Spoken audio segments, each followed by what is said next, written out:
윤석열 대통령 당선인이 신임 국무총리 후보자로 한덕수 전 총리를 지명할 예정입니다. 더불어민주당은 한 총리 내정자에 대해 현미경 검증을 예고했는데요. 김영주 전 통합민주당 의원 그리고 신성범 전 새누리당 의원과 관련 내용 정리하겠습니다. 어서 오십시오. 안녕하세요. 네, 윤석열 당선인의 총리 인선 기자회견은 이제 시작되는 대로 바로 현장 연결하기로 하고요. 일단 두 분과 함께 새 정부 초대 총리로 내정된 한덕수 전 총리에 관해서 일단 얘기 나눠보겠습니다. 한덕수 전 총리의 발탁 배경, 여러 가지로 많이 거론이 됐습니다만 다시 한번 정리를 해볼까요?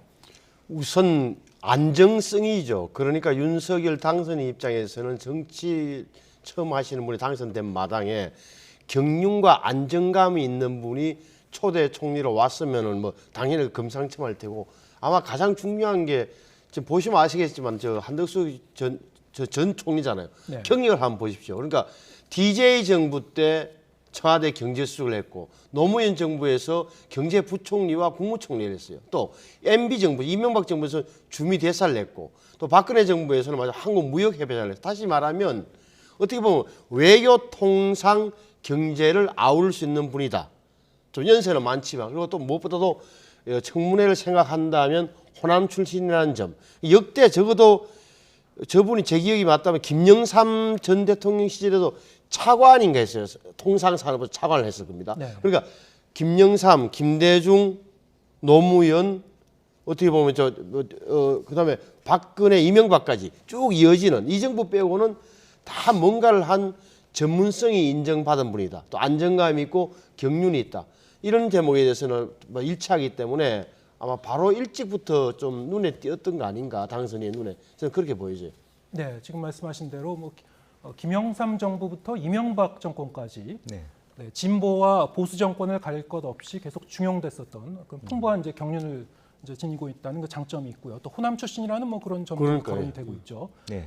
자, 이거 어떻게 보셨습니까? 한덕수 전 총리. 우선 그동안에 이제 당선자께서 필요한 어떤 경제적 식견, 경제 전문가, 그리고 통상 전문가, 그리고 통합을 생각한다 했을 때 그 요소들이 다 어우러진다, 맞아떨어진다. 예. 서울대 경제학과를 하고 하버드 경제학 박사를 하셨고, 또 경제부총리, 국무조정실장 다 이 경제통으로서의 무역협회장까지 하셨다라는 측면이 있고, 지금 또 미국을 생각해 봤을 때 아마 당선자께서 대통령 취임하시면 곧장 바이든 대통령이 방한할 수 있을 텐데, 이 주미대사를 하시는 동안에 바이든 부통령 시절에 주미대사를 했고, 그런 경험을 바탕으로 봤을 때 실제적으로 어떤 앞으로 그 미국과의 관계에서도 좀 더 외교 통상의 전문적인 식견도 갖고 있기 때문에 실용적인 관점에서 보면 한덕수 총리 후보자가 상당히 적절한 그런 인사도 본다. 그리고 이게 드러나지는 않습니다만은 실제로 보면 어쨌든 그 국무조정실장과 부총리 하는 시절에 총리가 그 이해찬 총리 시절입니다. 네. 이해찬 총리가 한덕수 산업연구원장을 국무조정실장에, 그다음에 본인이 총리 시절에 경제부총리로 그렇게 하셨거든요. 같이 일을 했거든요. 따라서 여전히 한편으로 보면 여소야대 전국에서 민주당에 있어서 이재명 후보가 영향력이 크다 하지만 사실은 이해찬 총리의 영향력을 무시할 수 없고, 이제 윤호중 비대위원장 역시 어떻게 보면 이해찬계라고 할 수 있을 텐데, 실제로 이제 청문회를 경험할 때 야당이 다른 후보들보다는 훨씬 거칠게 다루기는 어려울 것이다. 이제 그런 부분이 있고요. 또 재정적인 측면에서도 저분은 월급을 한 푼도 손 안 대도 생활할 수 있을 정도의 자기 어떤 그 재산 형성 과정이나 네. 여러 가지 경제적인 측면, 개인의 어떤 살림살이 자체가 매우 안정적으로 돼 있어서 특별하게 어떤 그 돈 문제라든지 여러 가지 어떤 입금과 관련된 문제 제기를 하기 어렵다라는 것도 하나의 중요한 변수로 작용하지 않았나 그렇게 보여집니다. 예, 알겠습니다. 그런데 이제 장제원 비서실장이 이제 뒷얘기를 좀 한 게 있는데요. 이 한덕수 전 총리가 이 제의를 받고 처음부터 이제 흔쾌히 수락한 건 아니었던 모양이에요. 그래서 이제 윤석열 당선인이 이제 삼고 초려를 했다고 하는데요. 세 번째 만났을 때 이제 한덕수 전 총리가 다른 사람을 찾으라고까지 했다고 하는데 예, 예. 그 이후에 이제 이 마음을 좀 돌려잡은 것 같아요. 뭐 어떤 이유일까요? 저도 그 기사를 봤는데 그러니까 장제원 비실장이 찾아와서 대통령 당선의 뜻이라고 이야기하지 않았겠습니까? 그러면은 이게 나이 연세도 있고 하니까 아마 전 겸양이었다고 봐요. 그러니까 네. 나 말고 다른 좋은 사람이 있으면 찾으라고 했는데 그 동시에 또 세 번째 만났을 때 결국 그러면서 또 본인에 대한 다른 사람 꼭 찾아봐라. 다시 말해 정 안 되면 정 사람이 없으면은 뭐 내가 할 수 있다 이런 취지에 또 해석이 돼요. 그러니까 그때 세 번째 만났을 때 다른 사람 찾아보라 그러면서 아닙니다라고 이야기했겠죠. 그러면 꼭 선생님밖에 없습니다라고 하니까 인사검증에 본인에 대한 인사검증에 동의를 했다는 것 아니겠어요. 근데 저는 뭐 본인 첫째는 연세나 이런 걸 감안할 때 나보다 좋은 후배 좀 찾아보셔야 겸양의 표현이었다. 왜 그러면 아시는 대로 이분이 1949년생이니까 우리 나이로 73이란 말이에요. 예. 공직 생활 처음 시작할 때가 박정희 전 대통령 시대예요. 행정고시 합격해가지고 박정희 전 대통령. 그러니까 박정희부터 쭉 이어져서 아주 엘리트 경제 관료의 길을 걸어오면서 아까 보셨던 그런 그 커리어를 완전히 쌓아왔단 말이에요. 그렇다면 지금 시대에 내가 맞을 수 있겠는가 하는 생각도 들 테고 아마 후보자의 뭐 당선인의 뜻도 확인하는 절차도 있었을 테고 주변에서 많이 제가 볼 때 제3자를 통해서 직간접적으로 어제 뭐 3시간 후보하고 만났다 당선인과 만났다 그러는데 그 전에 직간접적으로 많은 의사교환이 있었을 거라고 보고 저는 지난번에 삼고초려 때 말씀하신 거는 겸양의 표현이었다고 보는 게 또 좀 더 정확할 것 같아요. 예, 알겠습니다. 뭐 여러 가지로 이제 장점이 많은 이 총리 후보자임에는 틀림없습니다만 또 일각에서는 근데 앞으로 이제 우리 사회가 우리 국가적으로 여러 가지 뭐 새로운 이 위기에 이제 대응해야 되고 새로운 시대를 이제 열어가야 되는 그런 갈림길에 있는데 좀 어떤 참신성은 좀 떨어지지 않느냐, 좀 구시대 인물군 중에 하나 아니냐, 뭐 이런 지적도 좀 있긴 있었습니다. 어떻게 보셨습니까? 글쎄 뭐 좀 더 참신하고 좀 더 젊은 그 연배였고 좀 더 4차 산업혁명의 또 디지털 전환이라는 것에 친숙한 그런 분이었으면 좋겠습니다만 그런 영역들은 아마 안철수 인수위원장으로부터 많은 영향을 받을 수 있다라고 생각한 것 같고 무엇보다도 이번 대선 그 과정에서 후보 스스로가 상당히 본인이 어쨌든 검찰의 길만 걸어오다가 짧은 시점에 어떤 정치를 하셔서 대통령이 되시기는 되셨는데 선거에 당선은 되셨는데 아무래도 여러 가지 어떤 불안정 국민들의 불안감 이런 부분 또 그다음에 어쨌든 여야 간에 많은 표차로 이기지 못했던 어떤 그런 측면도 좀 부담스럽지 않았겠냐. 그리고 무엇보다도 지금 코로나를 극복해야 되는 경제 위기 속에서 탈출을 해야 되고 요소수 사태와 관련해서 또 지금 우크라이나 전쟁과 같은 국제 관계가 굉장히 불안정한 시점에 있기 때문에 본인이 어떤 그 검찰이라고 하는 한쪽 영역만 가진 그런 지식만으로는 이 나라를 혼자서 이끌어가기에는 상당히 많이 부족하다. 뭐 그런 측면에서 겸손한 마음으로 이 단계를 극복하기 위해서는 무엇보다도 경륜 있는 그런 어떤 안정된 또 누구 봐도 인정받을 수 있는 그런 분이 총리로 모시는 게 더 새롭고 변화하는 것보다는 더 본인에게 새로운 정부에 있어서는 유익하지 않느냐 그런 판단을 하신 것 같습니다. 예.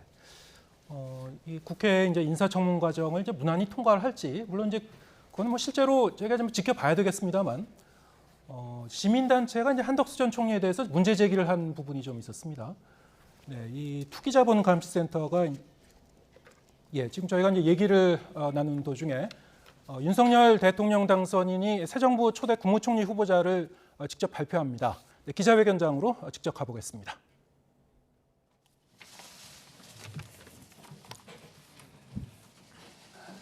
존경하는 국민 여러분,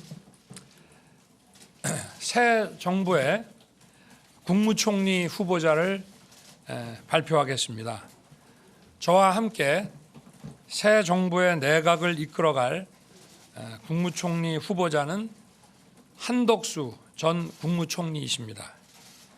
한덕수 국무총리 후보자는 정파와 무관하게 오로지 실력과 전문성을 인정받아 국정의 핵심 보직을 두루 역임하신 분입니다. 정통 경제관료 출신으로 통상산업부 차관, 재정경제부 장관, 국무총리를 지내셨고 이후에는 주미대사와 무역협회장을 역임하시며 경제, 통상, 외교 분야에서 풍부한 경륜을 쌓은 분입니다. 국민 여러분, 새 정부는 대내외 엄중한 환경 속에서 우리 경제의 재도약을 위한 기틀을 닦아야 하고 경제와 안보가 하나가 된 경제 안보 시대를 철저히 대비해 나가야 합니다. 한덕수 총리 후보자는 민관을 아우르는 풍부한 경험을 바탕으로 내각을 총괄하고 조정하면서 국정과제를 수행해 나갈 적임자라고 생각합니다. 국민의 뜻을 잘 받들어 이 일 잘하는 정부로 민생과 외교 안보를 빈틈없이 챙기겠습니다. 한덕수 총리 후보자에 대한 국민 여러분의 많은 성원을 부탁드립니다. 감사합니다. 네, 감사합니다.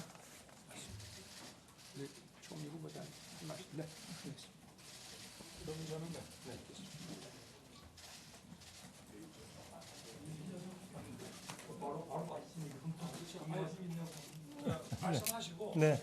제가 우리 기자분들도 뭐 궁금한 거 있으면 네. 먼저 일문이 답변 받으시고 네, 그렇게 그리고 하겠습니다. 제가 좀 하고 가겠습니다.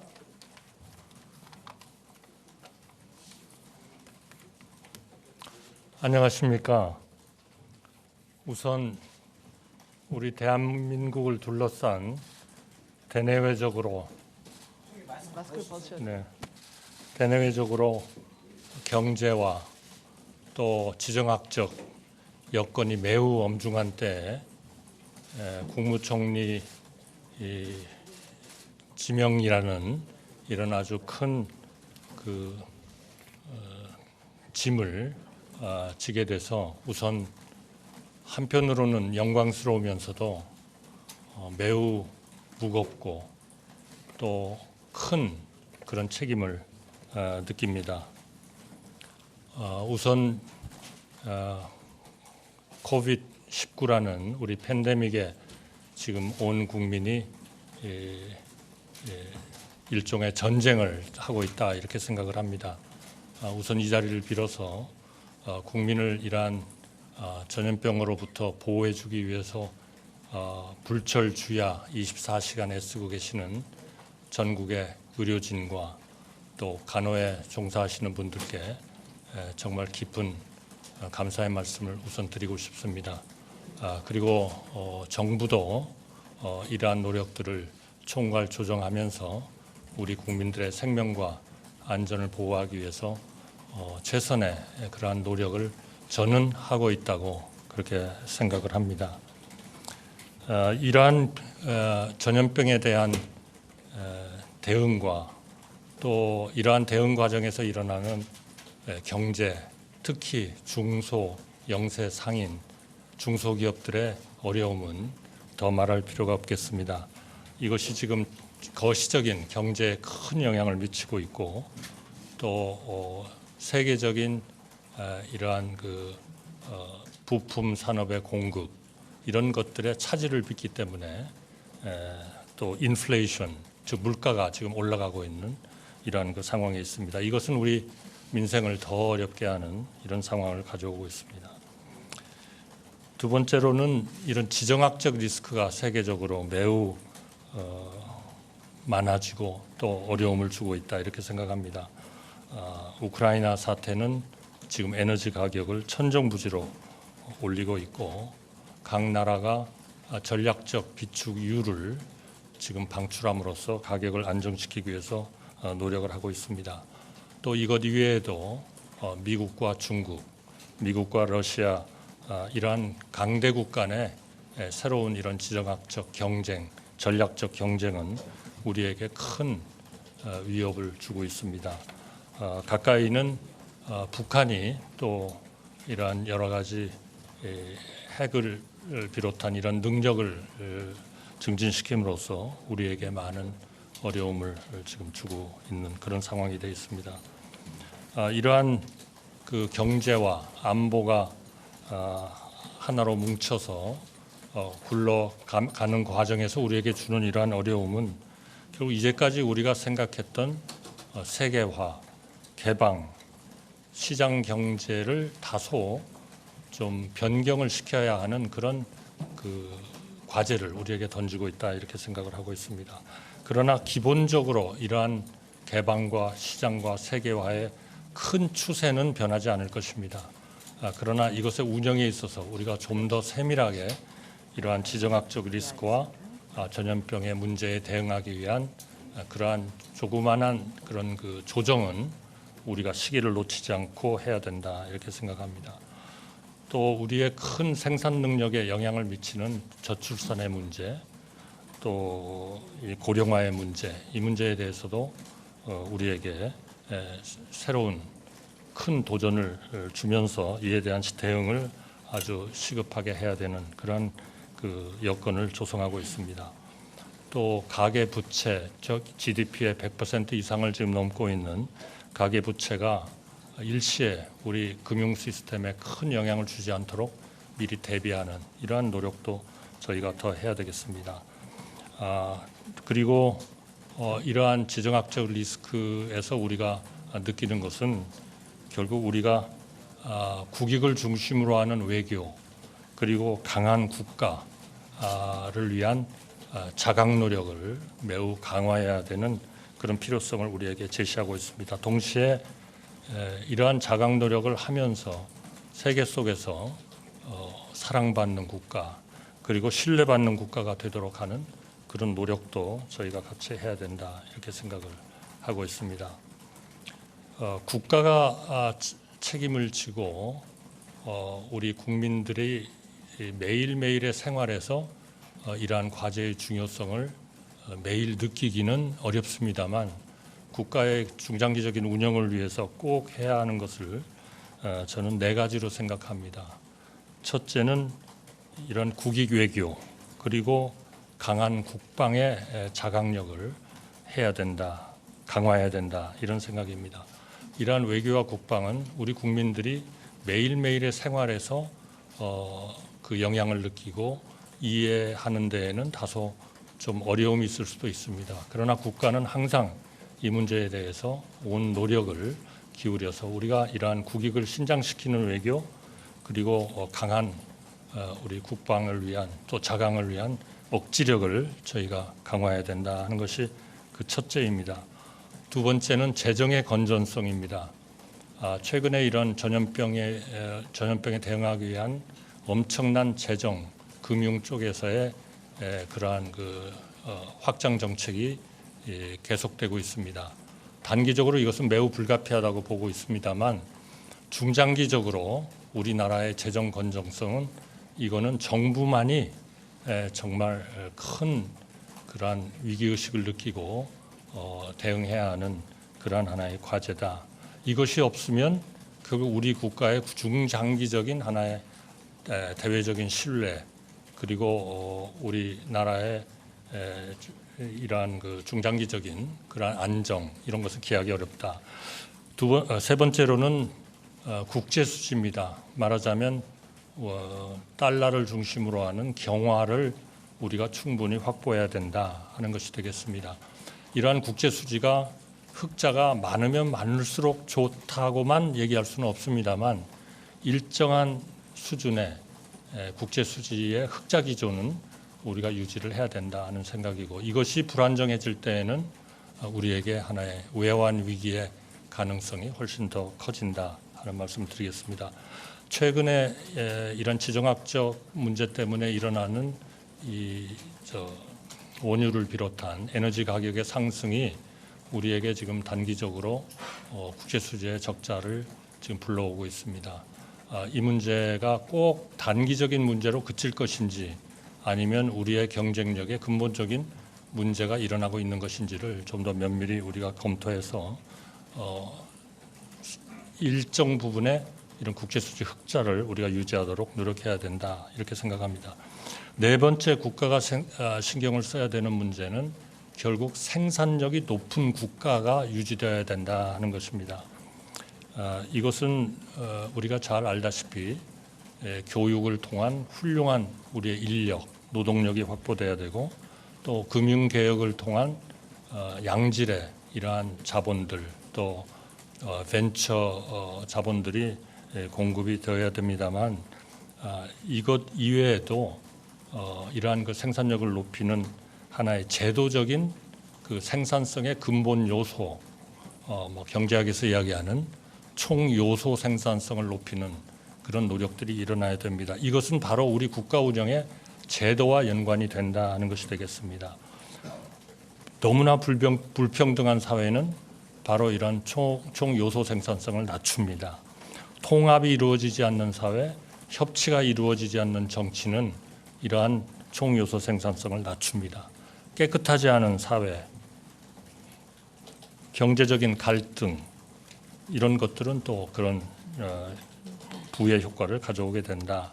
그래서 이런 문제에 대해서 국가가 항상 신경 쓰고 노력을 해야 된다는 생각입니다.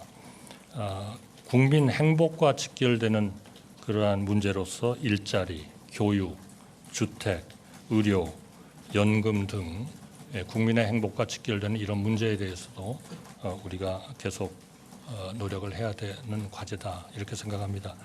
저는 새로이 지명되는 국무총리로서 윤석열 대통령을 모시고 행정부가 중심이 되는 이러한 정책을 꾸준히 만들고 또 치열한 토론과 소통을 통해서 실현될 수 있는 그런 정책들을 만드는데 노력을 해나가도록 하겠습니다. 여기에는 하나의 방법론으로서의 협치, 통합 이것도 굉장히 중요한 이 정책 성공의 요소가 될 거다 이렇게 생각합니다. 간단히 지명의 계기에 우리가 앞으로 해나가야 할 그런 과제를 간단히 말씀드렸습니다. 하여튼 저의 노력을 또 모든 노력을 기울여서 윤석열 대통령 당선인과 우리 행정부와 입법부 그리고 국민들과 협조해 가면서 좋은 결과를 내도록 혼신의 힘을 다하도록 하겠습니다. 감사합니다. 감사합니다. 자, 그러면 기자님들께 이번 인선과 관련해서 당선인 질의응답을 갖도록 하겠습니다. 저희가 마이크가 준비되어 있으니까 질문하실 기자님은 손을 들어주시고 마이크와 함께 소속사와 이름 알려주시면 감사하겠습니다. 네, 김 기자님 맨 앞에. 네, 당선인님 안녕하세요. 뉴스핌 김태훈입니다. 네. 저 어제 이제 총리 후보자님과 장관 인선에 대한 이야기를 나눴다고 들었는데 네. 행안부 장관과 법무부 장관과 관련해 정치인 배제 기조는 똑같이 유지되는지 좀 여쭤보고 싶습니다. 글쎄 뭐 이제 앞으로 내각은 발표가 나면 뭐 어떤 취지에서 지명을 하게 됐는지 그때 설명을 드리겠습니다. 네. 네, 다음 기자님. 저쪽 뒤로 마이크를 좀 부탁드릴 수 있을까요? 네.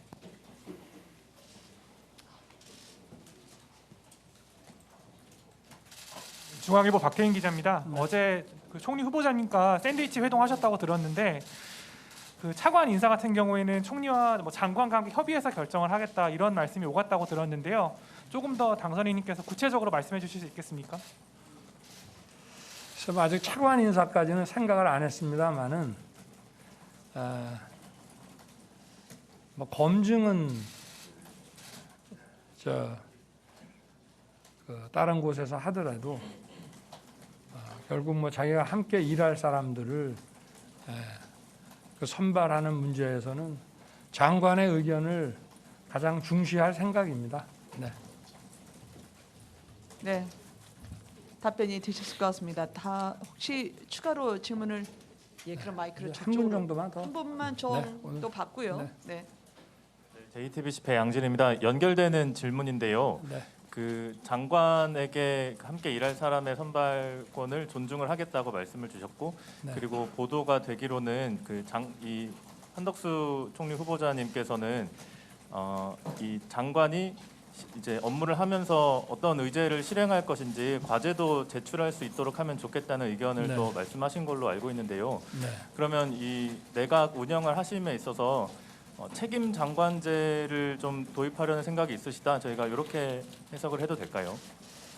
글쎄 이 정부라고 하는 것은 대통령과 총리와 또 장관과 또 차관 같은 주요 공직자가 함께 일하고 책임지는 구조 아니겠습니까?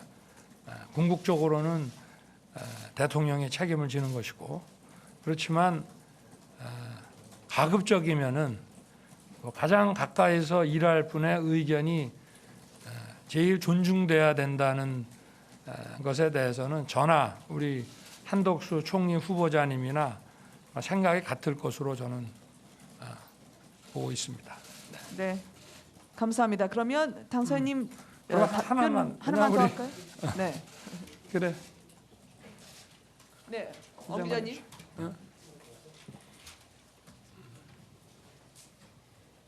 네, 경제부총리는 그럼 언제쯤 발표할지 궁금하고요. 임종용 위원장님께서 고사했다고 하는데 그럼 지금 인사는 정해지는 건지 아니면 추후 인사를 고려할 때 어떤 가치를 좀 중시할 것인지 네. 좀 말씀해 주세요. 우리 총리 후보자님과 더 논의를 해서 아주 늦지 않게 국민 여러분께 알려드리도록 그렇게 하겠습니다. 네. 자, 수고하십시오. 예, 감사합니다. 추가로 한덕수 총리 후보자께 질의하실 분이 있다면 예, 마이크 좀 부탁드립니다. 저 뒤쪽으로. 예, 조선비즈 김문관입니다. 일단 축하드리고요. 한국 정부가 뒤늦게 CPTPP 가입을 하겠다고 하고 있는데 메가 FTA 관련해서 한 말씀 해주시면은 좋을 것 같습니다.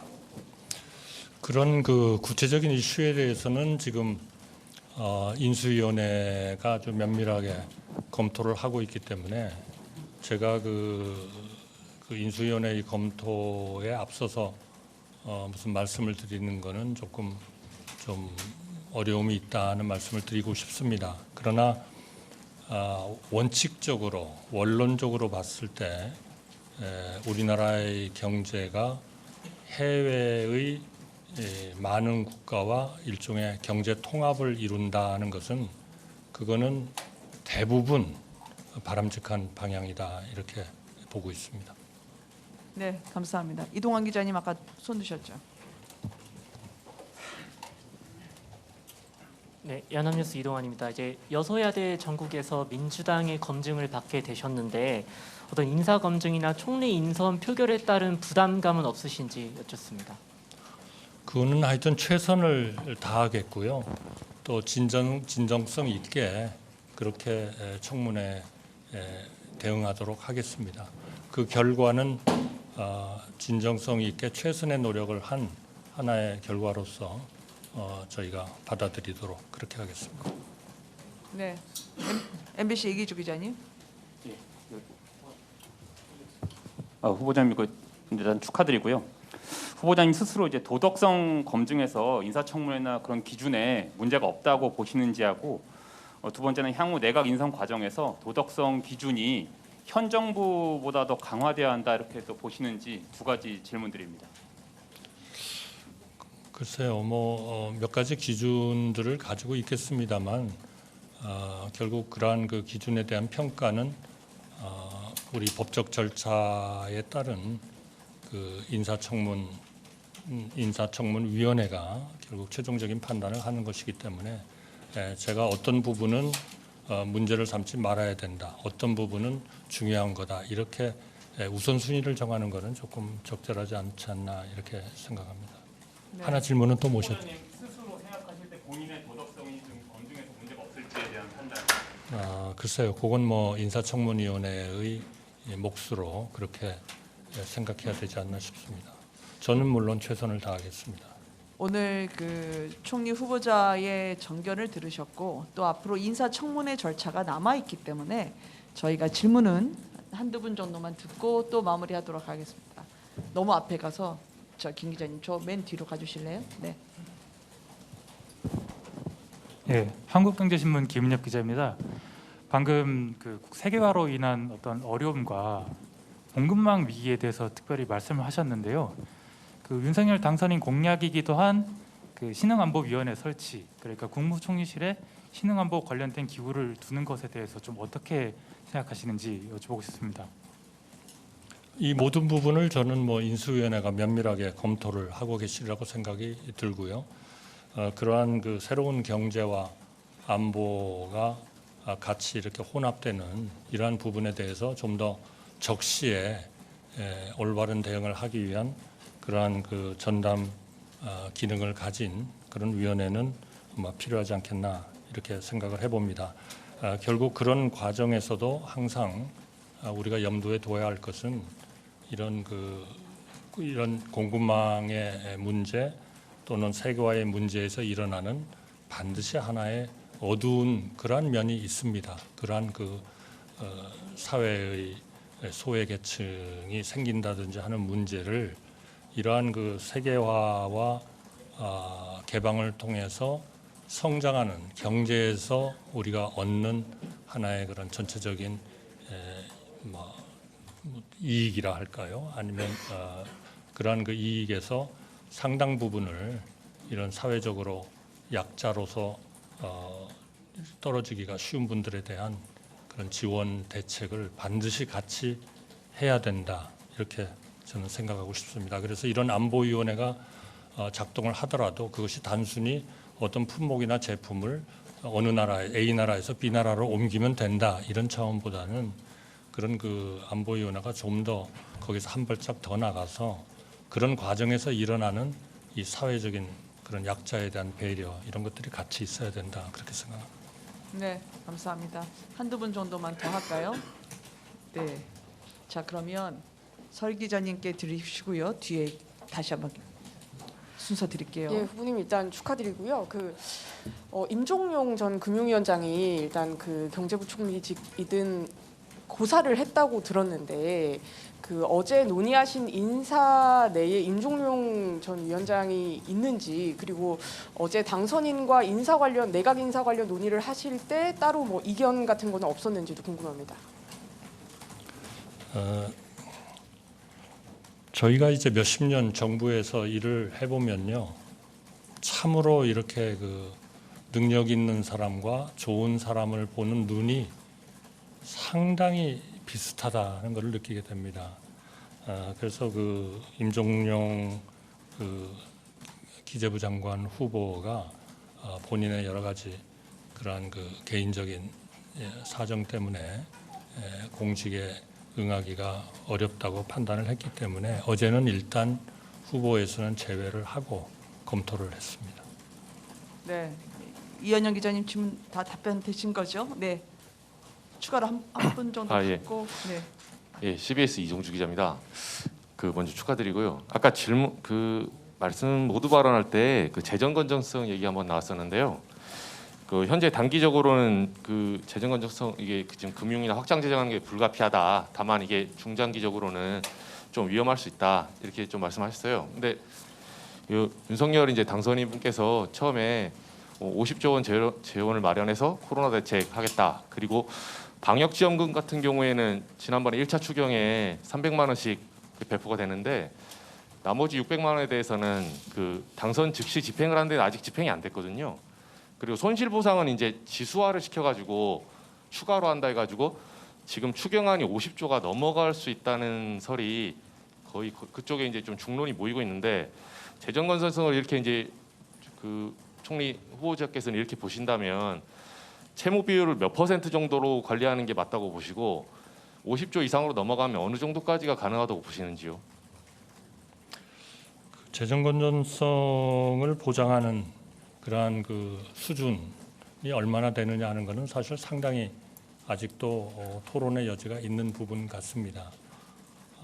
그래서 우리 대한민국에서도 그런 재정 건전성에 대한 준칙 같은 것도 지금 뭐 작업도 하고 있고 하고 있습니다만 구라파 같은 경우에 현재로서는 대개 GDP 대비 한 60% 정도, 그리고 매년에 그 통합 재정 수지의 적자는 한 3% 정도 이렇게 가이드라인을 주고 있습니다만, 이것이 이제 최근에 이런 전염병 팬데믹 때문에 그 운영이 사실상 유예되고 있고 이제 그런 상황입니다. 그래서 참 일률적으로 얘기하기는 어렵습니다만은 중요한 것은 우리가 중장기적으로 이 재정의 건전성이라는 것이 경제 운영에 있어서의 하나의 안정성, 그리고 대외적인 신뢰, 이런 거를 통해서 굉장히 중요한 하나의 요소가 되고 있고, 그렇기 때문에 지금 각 나라가 이런 그 너무나 과다하게 그동안에 소위 초확장 정책으로 가져왔던 금융 정책을 지금 정상화시키는 방향, 그러한 과정에 있습니다. 금리를 지금 올리고 있고 해서 우리도 금융 쪽에서도 그런 접근이 필요합니다만은 재정 쪽에서도 이러한 그 결국 재정이라는 게 국가 안정 정책의 최후의 보루이기 때문에 항상 이 부분은 우리가 어느 정도의 건전성을 유지하도록 염두에 항상 두고 이걸 단기적으로 어느 정도 완화시킬 것이냐 하는 것을 해야 된다는 말씀을 드리고 싶고요. 구체적으로 지금 논의되고 있는 뭐 추경이라든지 기타 이런 지원금에 대해서는 인수위가 뭐 작업을 하고 있기 때문에 그런 과정을 좀 지켜봐야 된다. 그러니까 결국 이런 재정 건전성을 중장기적으로 우리가 감안을 해야 된다면 딴 부분에서 이런 재원을 조달할 수가 없느냐 하는 것을 우선 면밀히 봐야 되고, 그런 점에서는 이 재정 지출 이 부분도 항상 같이 이렇게 봐야 된다. 모든 재정 지출을 차입에 의해서만 하는 것은 그거는 재정의 건전한 운영 방식이라고 볼 수 없다. 이렇게 일반적으로 우리가 인식하고 있다는 말씀을 드리겠습니다. 네, 마지막으로 질문 받고 마무리를 하도록 하겠습니다. 예, 우선 축하드립니다. 매일경제입니다. 최근에 책임 총리제를 통해서 대통령의 권한을 분산해야 된다는 의견이 나오는데 이에 대한 의견을 말씀 부탁드리고요. 그리고 아까 말씀 중에 총 요소 생산성을 높여야 한다. 그리고 이를 위해 사회 갈등을 줄여야 한다는 말씀 주셨는데요. 어떤 부분의 갈등이 특히 우려되는지 좀 해소하면 좋겠는 부분이 있다면 한두 가지 말씀 부탁드릴 수 있을까요? 뭐 결코 쉬운 과제는 아닙니다만 이제 격렬한 이런 사실은 정치권의 좀 이런 대립이라 할까요? 그것도 분명히 우리에게는 큰 하나의 전체적인 국가의 총요소 생산성을 떨어뜨리는 요인이고요.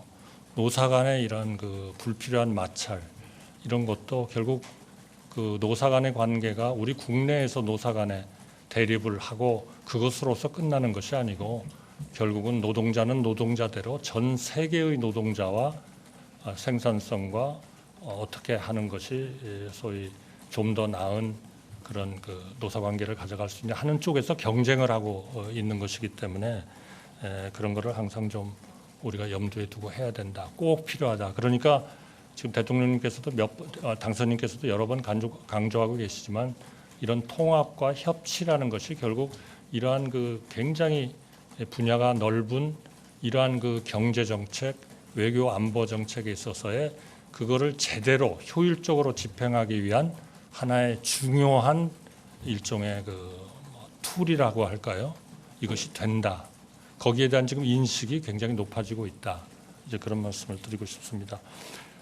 책임 총리제는 기본적으로 대통령 당선인께서도 여러 번 말씀하셨듯이 결국 청와대의 이 과도한 권한 집중을 좀 더 내각과 장관 쪽으로 조금 옮겨서 자기가 하려고 추진하는 그런 그 과제에 대해서 일종의 상당한 부분에 대통령님으로부터의 델리게이션을 가지고 이 문제를 추진을 하고 그리고 그 결과에 대해서는 책임을 지는 이것이 결국은 행정부 전체의 운영에 훨씬 더 효율적이겠다 하는 말씀을 저는 당선인께서 하고 계시는 거고 저희도 뭐 그 부분에 대해서는 당연히 동의하는 그러한 분야입니다.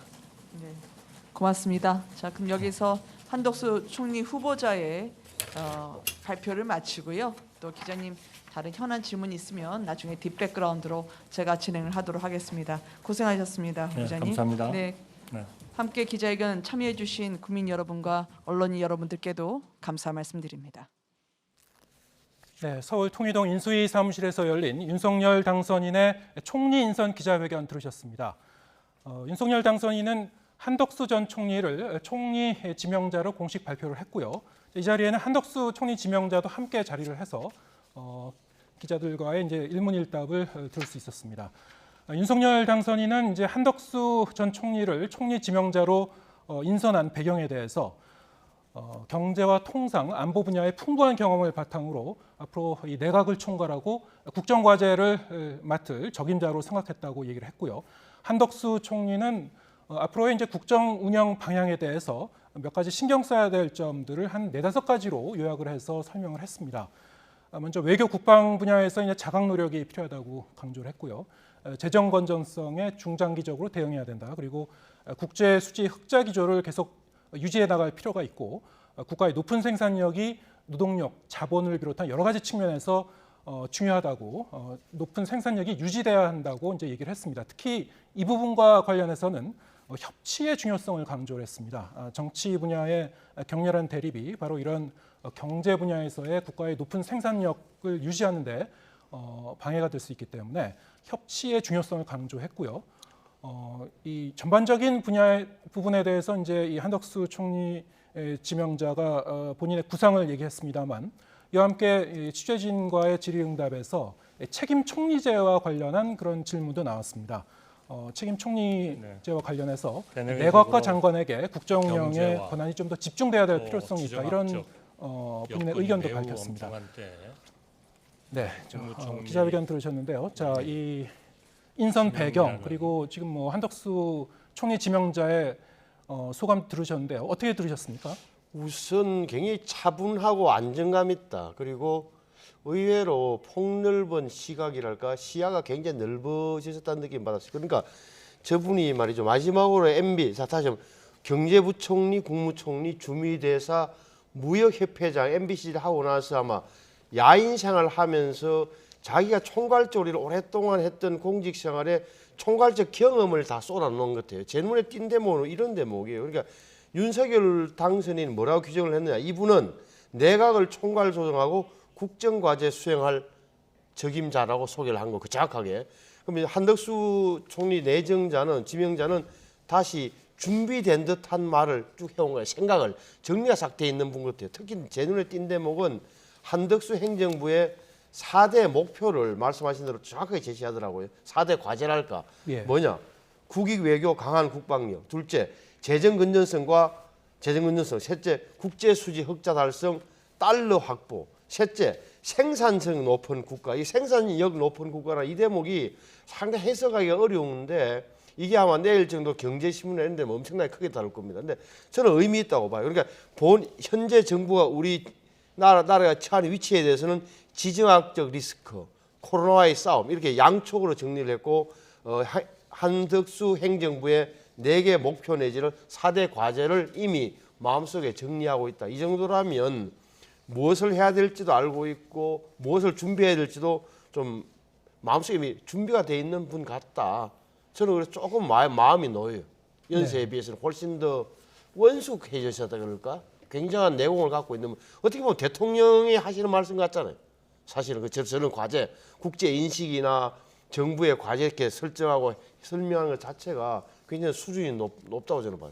네, 지금 말씀하신 대로 지금 이제 우리 사회가 좀 직면하고 있는 여러 가지 국정 과제와 이제 어떤 국가적인 위기 상황 전반적으로 이제 아우르는 그런 얘기가 있었고요. 예. 코로나19 사태로 인한 어떤 이런 감염병 사태에 대한 대응 그리고 거기서 파생되는 경제적인 문제 그리고 지정학적인 리스크 안보 국방 분야까지는 언급을 했습니다. 어떻게 보셨습니까? 글쎄요, 지금 이제 우리 앞에 놓여 있는 코로나 팬데믹으로 인한 어떤 경제적인 어려움, 또 재정 건전성의 불안정한 모습 이런 것들과 더불어서 국제 관계, 즉 뭐 실제적으로 지정학적 리스크라고 표현했습니다만 어쨌든 미중 갈등, 또 미러 갈등, 우크라이나 전쟁, 또 그로 인한 어떤 에너지 공급의 위기 이런 것들이 어떻게 우리 사회에 결과적으로 오늘 큰 키워드는 경제와 안보가 하나인 경제 안보 시대의 말하자면 최고의 리더십을 발휘할 수 있는 적임자. 이게 아마 큰 어떤 주제 같습니다. 왜 안덕수인가?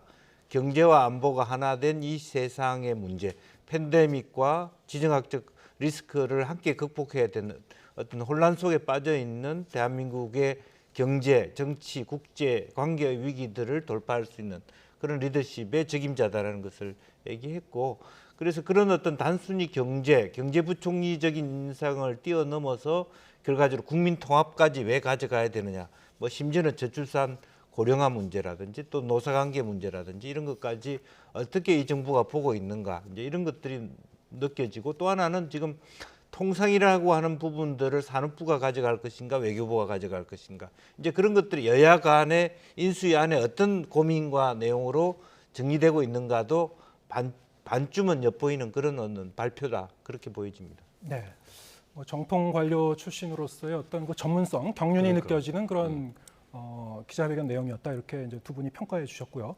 특히 이제 그 책임 총리제와 관련해서 그 중요성에 대한 언급도 있었습니다만 어떻습니까? 이제 사실 이제 그 역대 총리들을 보면은 이 책임 총리의 이제 총리제의 필요성에 대해서는 뭐 여러 차례 언급이 되곤 했습니다만, 그러니까 말과 실천까지는 사실 이게 또 별개의 문제일 수도 있거든요. 지금 현재 우리나라 이제 대통령 중심제에서 이 총리와 내각이 어느 정도의 더 권한을, 실질적인 이제 권한을 부여받을 것인가, 그리고 어떤 실질적인 인사권을 공유할 수 있을 것인가, 이게 좀 핵심일 것 같은데요. 어떻게 전망하시는지요? 그러니까 방금 전에 보였습니다만 윤석열 당선인과 한덕수 내 총리 지명자가, 내정자가 어떻게 보면 같이 서서 했던 이야기 중에 이 대목 기자들로 궁금해서 물어봤잖아요. 그러니까 장관이 그러면 차관을 쉽게 얘기하면 마음대로 선출할 수 있겠느냐, 선출이 아니라 임명할 수 있겠냐는 부분도 있었고, 어떻게 할 거냐는 부분이 있는데, 거기에서 답을 경제부총리 등 장관 인선은 총리 후보자가 논의할 것이다. 왜 그러냐면은 총리 대통령 당선인은 취임하기 전에 국무위원 후보자, 장관 후보자를 지명할 수 있잖아요. 그럼 누굴 이때도 보면 국무총리 후보자의 추천을 받아서 할 수 있다, 이렇게 돼 똑같은 거예요. 그러면 한덕수 국무총리 후보자의 추천을 받아서 장관 후보자를 지명하겠다는 거고, 그 후에 장관의 말을 들어서 차관 의견을 들어서 차관을 선발하겠다 그러니까 이것이 말로 어떻게 보면 뭐 책임 장관제를 통한 책임 총리제의 구현이라고 볼 수 있는 거고, 말씀드렸습니다만 한덕수 총리가 갖고 있는 전반적인 생각의 넓이로 볼 때 의외로 경제 분야뿐만 아니라 다른 일반적으로 진짜 내각을 총괄하는 그런 역할을 할 가능성이 좀 높아졌다고 봐요. 단순하게 경제부총리에 머무르지 않고 시야가 굉장히 넓어졌잖아요. 예를 들어서 저출산 고령화, 가계부채, 심지어는 교육 문제까지 이야기 쭉 했단 말이에요. 의료 이런 이야기까지. 적어도 전체적인 내각 전체, 국가 전체적인 상황에서 어떤 장관이 어느 부처가 어떤 역할을 해야 되는지에 대해서도 한덕수 총리 지명자가 구상을 좀 하고 있는 듯한 눈치다. 그렇다면 내각 장악력이 생각보다 강화될 것 같다고 느낌이 들어요. 네, 지금 말씀하신 대로 총리에게 장관에 대한 어떤 그 임명제청권, 이것을 실질적으로 이제 부여할 것인가. 지금 이제 언급된 내용들을 보면은 상당히 좀 가능성이 엿보인다, 뭐 이런 평가를 하셨고요. 이 국무총리가 이제 국정의 2인자로서 내각을 총괄하는 전반적인 실질적인 권한을 부여받고 어떤 그 핵심적인 역할을 할 수 있을 것인가.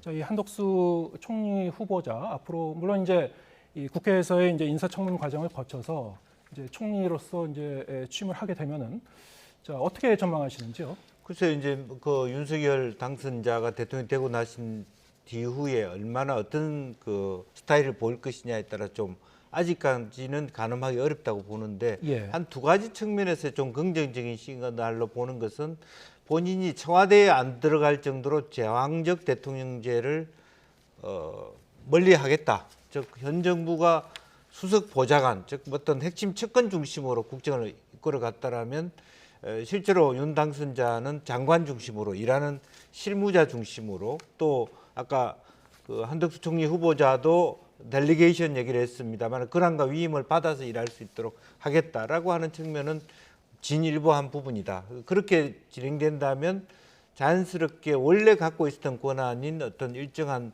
어떤 책임 총리제적 권한들을 상당수 총리가 활용할 수 있는 가능성이 많아졌다라고 하는 측면은 분명한 것 같습니다. 그래서 기본적으로 또 하나는 윤 총리 본인 스스로가 정치적인 이 이력 자체가 굉장히 얕기 때문에 실제로 본인은 뭐 흔히 우리들 윤핵관이라고 합니다만 실질적인 보좌진, 그동안의 전통적인 본인의 사람들이라고 하는 것이 많지 않아요. 예. 그렇기 때문에 오히려 그런 부분이 책임 총리제로 갈 수 있는 하나의 단초도 될 수 있는 그런 부분이 되는 것이죠. 네. 지금 이제 총리 인선과 관련해서 얘기를 나누는 그 도중에 더불어민주당 박홍근 그리고 국민의힘 김기현 원내대표가 기초의원 중대선거구제 도입 문제를 두고 회동을 했습니다. 모레 본회의를 앞두고 막판 담판에 나선 건데요. 현장 연결해서 회동 결과 들어보겠습니다. 네, 오늘 양당 간에 충분한 논의를 거쳐서 합의된 사항만 간략하게 말씀드리겠습니다.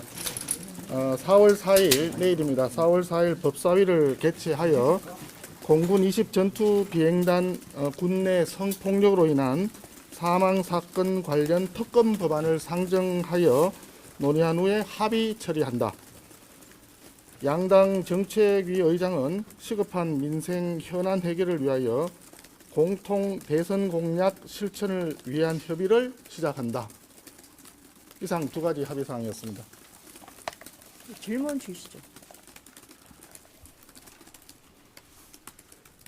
선거구제 개편과 관련해서는 좀 합의가 이루어졌을까요? 선거구제 관련 사항도 양당 간에 충분한 입장 교환이 있었고요. 다만 지금 현실적으로 4월 5일 본회의에 처리하기에는 물리적 시간이 다소 부족하다는 의견이 있어서 조금 더 논의를 진행을 하고 다음에 처리가 될 예정으로 있습니다. 네. 그러니까 충분히 의견들을 서로 교환하고 절충을 시도했습니다만 아직 입장 차이가 커서 합의에 이르지 못했습니다. 추가적인 논의가 필요하다고 판단해서 4월 5일 본회의에는 공직선거법 개정안을 처리하기가 어렵고 시간을 갖고 조금 더 논의하기로 그렇게 이야기를 나눴습니다. 네, 논의를 지방선거를 치르려면 어쨌든 처리가 돼야 되는데 광역의회 같은 경우에 4월 중에 그럼 어떻게든 처리가 돼야 될 것 같은데 의사 일정을 4월 의사 일정 어떻게 얘기해 보셨을까요? 말씀하시겠습니다. 예. 4월 의사 일정에 대해서도 양당 간에 충분한 논의가 있었고 공감대가 어느 정도 이루어졌습니다.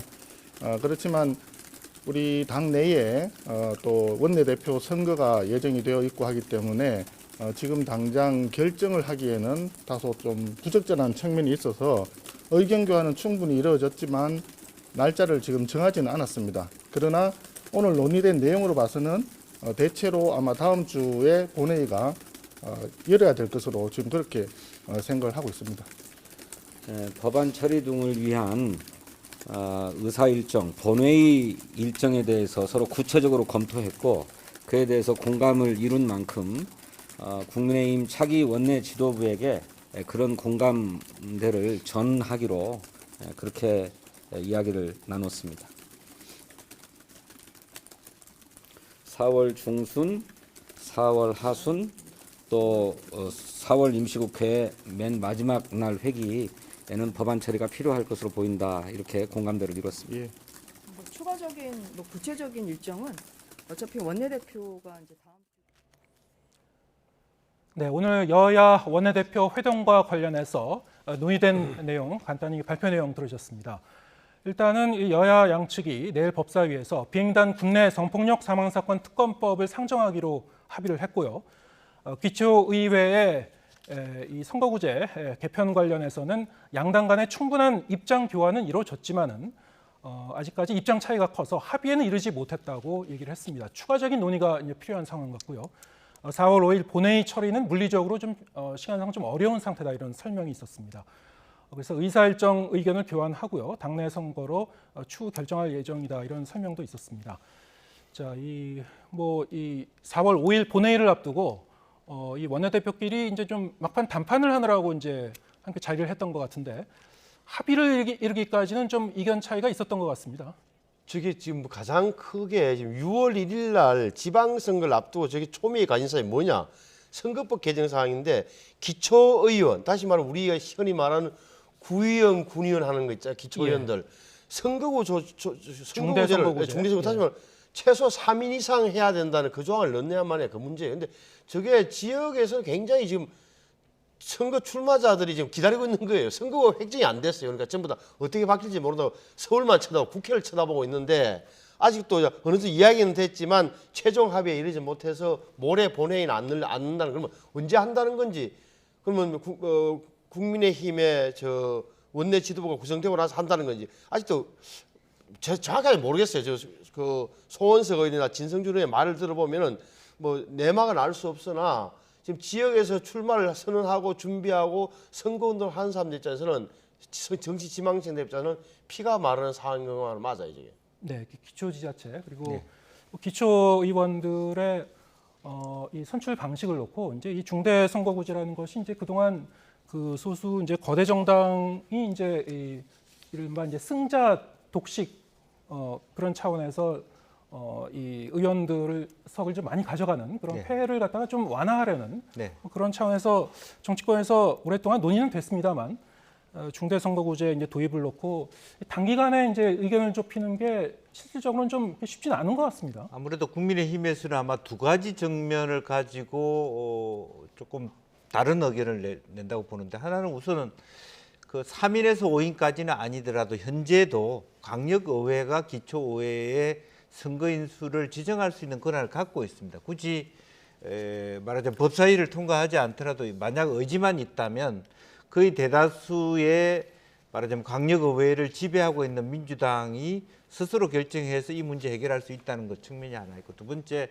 전체 기초의회를 봤을 때 3인에서 5인 했을 경우에는 결과적으로 부울경 같은 경우는 사실은 민주당이 더 많이 들어오는 반면에 호남 지역 같은 경우는 사실은 국민의힘 그 의원들이 의회 진입하는 것은 상대적으로 좀 작다. 예. 호남에서는 뭐 3명이나 5명을 하더라도 거의 다 말하자면 민주당 쪽 사람이 된 반면에 부산이나 울산, 경남 같은 경우는 굉장히 다종다기해지는 이제 그런 면에서 국민의힘이 계산해 보면 좀 손해다. 뭐 솔직하게 얘기하면 이제 그런 부분이 있기 때문에 그 문제를 현실적으로 지금 광역의회 지금 사실은 오히려 더 개혁적으로 봐야 될 것은 광역의회는 지금 소선거구제로 되어 있단 말입니다.